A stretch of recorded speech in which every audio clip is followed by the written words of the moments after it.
Of course, one of the things that boards always talk about is the management of conflicts of interest and by association also conflicts of duty. There's often policies, there's procedures, there's agenda items at the beginning of each meeting which require declaration of conflicts. But how do you do this in practice well? And I think there's 3 steps. Those 3 steps are identify, declare and manage. I thought I'd talk about each of those in a little bit more detail.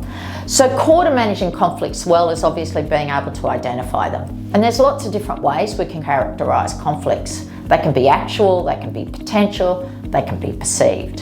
Having a policy is all well and good, but education on the principles sitting underneath conflicts of interest is absolutely key. So I see some boards and some practices where people fill out endless forms about conflicts, like what properties they own, money in bank accounts, professional associations.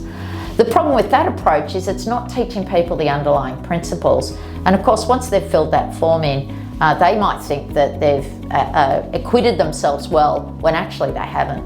Moreover, that form obviously dates pretty quickly. So some good education about principles is key to the identification. The second part is declaring conflicts. And my mantra is declare early and declare often.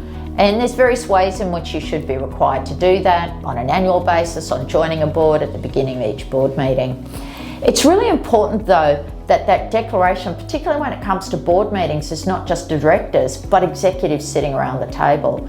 And I have been involved in a board where an executive sat around the table for a long period of time with a significant conflict of interest by way of shares in a competitor company without declaring it because there was no mechanism by which that executive was actually asked to declare it. The third element is managing conflicts. And of course, appropriate management is key.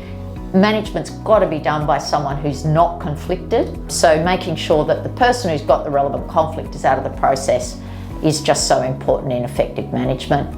There's various provisions in the Corporations Act and other legislation that make sure that each of these steps of identify, declare and manage are implemented in practice.